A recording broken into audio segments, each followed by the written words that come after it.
Jadi kula iki wingi nang Mekah iki ditokan-takoni babakan kasus ning Sleman. Jadi niki lho, kula iki jane isin ana seorang istri dijambret ning Janti. Jambretnya naik motor, dikejar sama suaminya yang dijambret, korbannya kejar oyak nggo mobil, nabrak tembok, mati. Nah, suaminya korban ini sing ngejar jambrete itu jadi tersangka. Jadi saya itu banyak pertanyaan kali kemarin mau di Mekah itu, lah kula jawab siji kesel. Lah ngomong ning panggung niki kula jawab mawon. Lah jenengan, tak tanya, jenengan punya sesuatu diambil sama orang dengan tanpa hak, terus jenengan mati, kira-kira matinya syahid mboten? Atau anda sebagai seorang suami, bojomu dijaluk wong, direbut wong, iki ngeten. Jadi sebelum saya menyimpulkan iki kudu kepiye kok ono kasus, ada lagi kasus ini si Kelitih itu, Mas Yudawi ngerti lah sing kasus Kelitih. Jadi kasus Kelitih itu ada warga yang menggagalkan aksi Kelitih bawa sajam. Warga nih dituntut 12 tahun penjara karena bawa sajam. Jadi biasa lebih. Kejaksaan Sleman tuntut warga Melati 12 tahun penjara yang gagalkan aksi Kelitih bawa sajam. Jadi sudah ada dalanan wong arep baca wong jarno wae. Jarno. I don't. Iki lah ya repot kalau gitu pemahamannya. Jangan seperti itu pemahamannya ngoten. Kula suwe-suwe kok rada mumet niki malah. Ya Allah, iki to. Deliknya berubah. Tapi yo kalau kayak gitu kan repot. Komentare ono ngoyak jambret malah jadi tersangka. Sesuk lak jenengan arti jambret. Jambretnya marah kok nyoh ngono wae. Daripada mau ngoyak kowe malah jadi tersangka. Apakah harus seperti itu pemahamannya ini loh? Mudah-mudahan sampai Kapolri ini, sampai Kapolri ini. Nggih, mudah-mudahan sampai Kapolri. An Abi Hurairah qala, diriwayatkan dari Abi Hurairah dia berkata, jaa rajulun ila Rasulillah sallallahu alaihi wasallam. Telah datang seseorang kepada baginda Rasulullah Muhammad sallallahu alaihi wasallam. Faqala, dan orang ini berkata, ya Rasulullah, ara'aita in jaa rajulun yuridu akhdamali. Jadi ngeten, wahai Rasulullah, bagaimana pendapatmu jika ada orang yang mendatangiku dan merampas hartaku? Bagaimana kalau ada orang datang kepadaku kemudian dia pengen mengambil hartaku? In jaa rajulun yuridu akhdamali. Bagaimana pendapat anda? Ara'aita, bagaimana pendapat anda? Madza ra'yukum? What do you think? Apa pendapatmu wahai Nabi jika ada seseorang yang mendatangiku untuk merampas dan mengambil hartaku? Qala, Nabi bersabda, fala tu'tihi malaka. Jangan kamu berikan hartamu. Ojo, jangan kamu kasih. Artinya apa? Harus dipertahankan. Nah,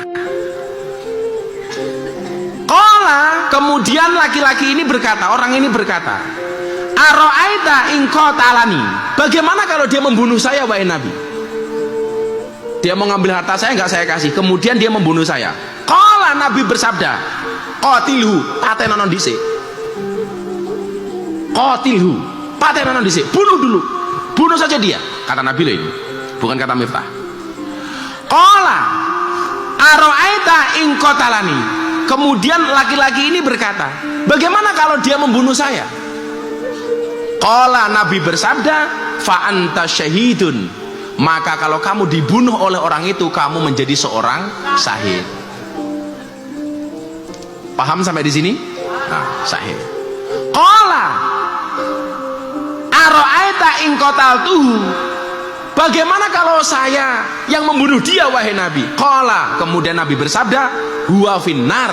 Maka orang yang mencoba merebut hartamu itu yang kamu bunuh, dia berkedudukan di neraka.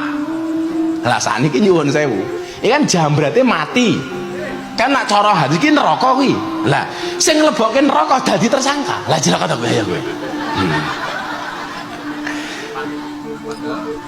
Pelakune kata Nabi masuk neraka, yang menjadikan dia masuk neraka tersangka di dunia. Ayo lah repot. Makanya kemudian komentarnya apa di netizen itu, ini sebenarnya polisi itu pengayom masyarakat apa pengayom jambret? Saya nggak mau ada bahasa-bahasa seperti itu. Saya katakan begini Pak dan Rem, polisi TNI itu adalah face of nation. Polisi dan tentara itu adalah wajah negara. Itu artinya apa? Kalau polisi dan TNI-nya baik, maka negara wajahnya juga baik. Kalau polisi dan TNI-nya jelek, maka wajah negara juga menjadi jelek.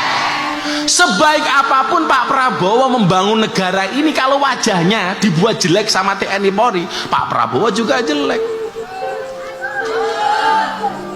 Lah artinya begini, saya kan jenengan tahu Abah ini dekat dengan tentara, dekat dengan polisi. Tapi justru karena dekat itu harus watawasau bil haqqi watawasau bis sabr. Tawasau niku napa? Tahmilun nuskhi minal muhib ilal mahbub. Yang namanya tawasau itu adalah memberikan nasihat dari orang yang mencintai kepada orang yang dicintai.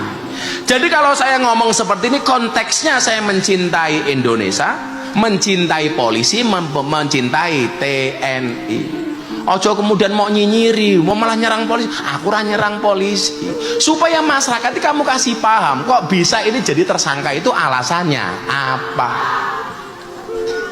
Bahwa jambretnya sudah tidak bisa lagi dipidanakan, iya wis modar kok.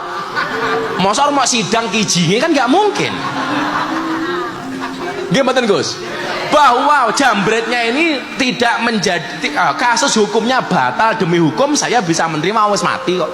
Karena begini, ada koruptor di sidang, kemudian di tengah-tengah persidangan dia mati. Kasusnya lanjut apa berhenti? Berhenti. Wong modar kok di sidang. Lah, kalau tersangkanya wis mati, batal demi hukum itu saya masih bisa menerima. Itu benar logika hukumnya.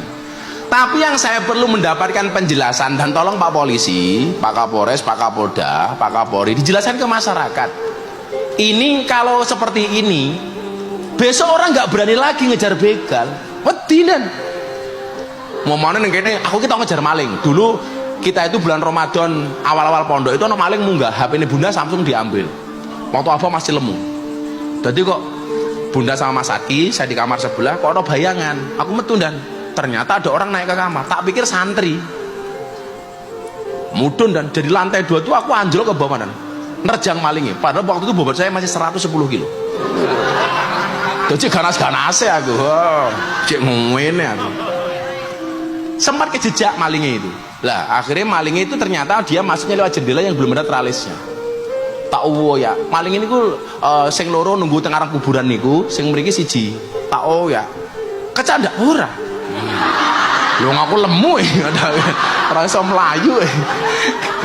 Tenan Gus sing tak ya, kula ketiba minum niku tangan kula mriki niku bundas. Mergo tiba ngoyak maling itu Ramadan tahun berapa itu. Umpama malingnya kecendak tak wanu moro-moro mati. Kan aku iso tersangka. Tersangka pembunuh maling umpamane gitu.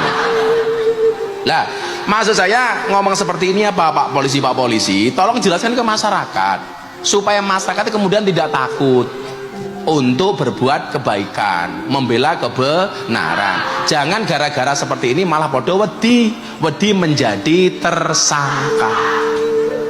Gitu loh.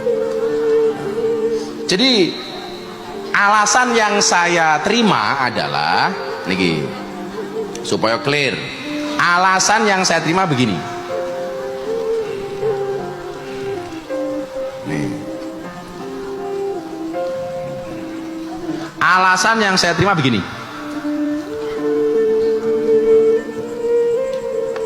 Kejadian penjambretan tersangka meninggal dunia batal demi hukum karena tersangka meninggal, oke.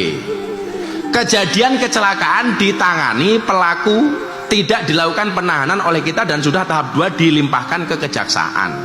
Lah niki sing rada angel kula. Iki pasalnya pasal apa? Iki kok sampai nanti sama kejaksaan dihukum? Ya wis, lana jambret kowe meneng wae. Kowe ngopo main jambret? Nyoh, ngono wae malan. Aku meh sedekah. Ya Allah. Jadi mau saya sampaikan ini, ayolah kita kan sama-sama menjaga transformasi reformasi kepolisian. Tolong konco-konco polisi kasih penjelasan ke masyarakat, karena yang nanya saya itu banyaknya minta ampun. Aku bingung jawabnya kepiye gitu. Aku kudu ngomong apa? Karena dianggap, ini dapat penjelasan malam hari ini. Ini bagus ini dari Pak Kapolres Sleman. Alhamdulillah langsung dapat jawaban ini.